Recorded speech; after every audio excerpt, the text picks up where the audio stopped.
Today I made shakshuka for breakfast. Eric had a friend coming over, so we needed breakfast for three. Now, will be the first to say this is not an authentic shakshuka recipe. This has an Indian twist or Desi twist. I have noticed that a lot of Americans simply won't make certain dishes because they feel they don't have exactly what they need. Or in an effort to be authentic, they'll go out and spend like $12 on a jar of harissa paste that they'll never use again, and that drastically drives up the per cost serving.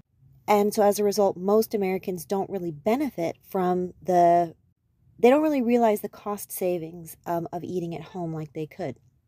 So let's look at this shakshuka version with a Desi twist. So I have paneer, which I've made myself. I have green peppers there.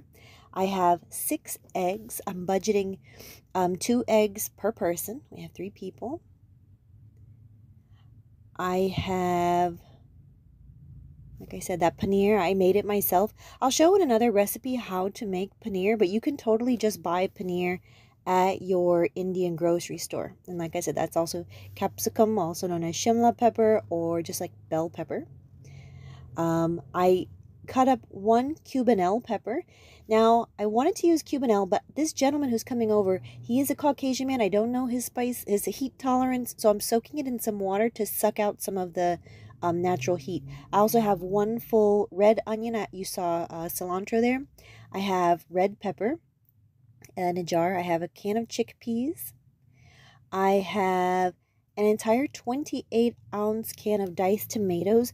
Now, I recommend that you use a can of diced tomatoes rather than fresh because the quality in that diced tomato is going to be better than just like the typical loose tomatoes you find in the grocery store. The tomatoes you buy in the grocery store are bred for ability to not bruise rather than for taste. Okay? I'm also going to use a heaping teaspoon of this Hunt's tomato paste. You can use any tomato paste that you want. I wish I had a different brand. That's what I have. That's optional, by the way. A lot of this is optional. I'm also using cloves, cumin, red Kashmiri chili powder. Don't use regular chili powder. Use Kashmiri chili powder, which is not spicy. I'm using cardamom and turmeric. Now, what if you didn't have all of those? That's okay. All of those are actually optional. The most important flavors here are going to be your garam masala powder, which you can buy at the grocery store for like $1.50, $2. At the Indian grocery store. Don't buy it at the white people grocery store because it's going to be so expensive. Buy it at the Indian store. And then you also need salt and pepper. Okay, so I'm starting my heat just below medium heat. I put about 1.5 teaspoons of oil and also butter. Anytime that you see oil and butter used, it's because you're going to get the best of both worlds, the butter flavor and the not burning effect of oil.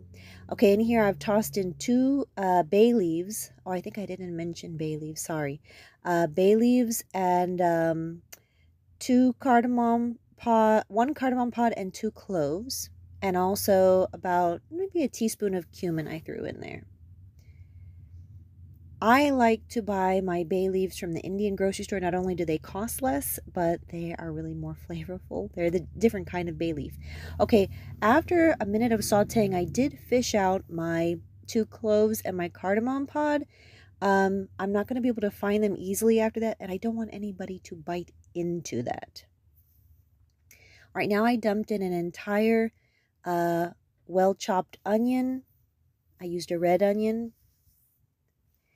And I'm just going to let these onions get a little bit golden and soft.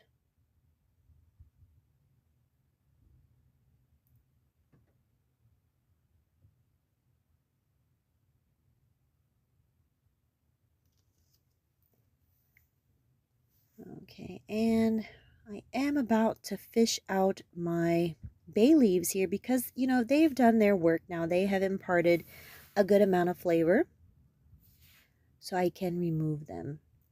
Oh, I completely forgot to tell you garlic. I'm adding a heaping teaspoon of garlic. That's probably the equivalent of 3 cloves of garlic. I'm adding it now after I've already sauteed and softened my onions because garlic does burn easily. And if you burn your garlic, you're going to get a weird off bitter taste to your dish. So try to wait to add that garlic. All right, now we're adding our spices. From the top at 12 o'clock, you can see I have turmeric. Then to the side, I have my red Kashmiri chili powder. Again, that is not regular chili powder, it's not spicy.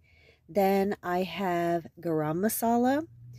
I have crushed black pepper, and then I also have salt. We will be using way more salt than this, but this is just what we're starting with.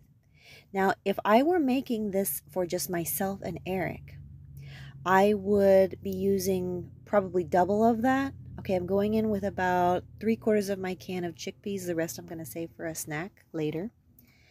Now I'm adding both of my shimla or bell pepper. And sorry, English was failing me there for a moment. My bell pepper and my cubanelle pepper. The most important thing about being a host is making food that people like and that they can eat. I don't know this gentleman. He is a Caucasian man, and I have cooked for Caucasian people who thought smoked paprika was spicy. Okay, so it is not my place to judge. Okay, as a host, it is my job to give something that is tasty to someone that they can manage to eat. Okay, so as a result, I am making this a significantly less flavorful than I would normally make it. Okay, I just went in with a heaping teaspoon of my tomato paste there, and I'm stirring it in.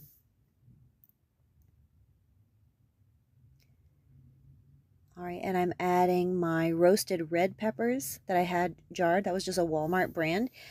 This adds a really nice little bit of sweetness. It complements the natural sweetness of our tomatoes.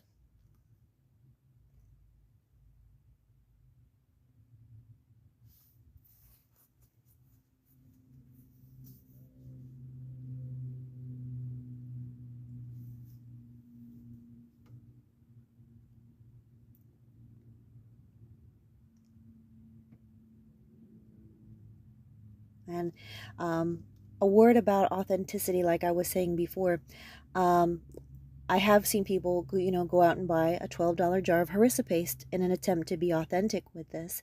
And, okay, going in with our entire can of diced tomatoes, including the water that was in them. Authenticity is a good thing to strive for in recipes. It's good to try the quote unquote original way. I do agree with that. But there are a lot of things that the home cook needs to consider. Health. I first learned to make warlapan, which is like South Indian style, from Muslim people when I was a kid. And if I had continued to make it that way, like I just thought this is the way to make it, and that's why I never made it, because I'm like, I'm gonna blow up if I eat this all the time. Like, it was not healthy. Then I had the great pleasure of learning how to make this from like Hindu housewives. I learned they make it quite differently, and to my mind, not to my mind, it is healthier the way they make it, on average. And so you don't need to learn, like, whatever you think is authentic, you need to also consider the health, what tastes good to you, right? What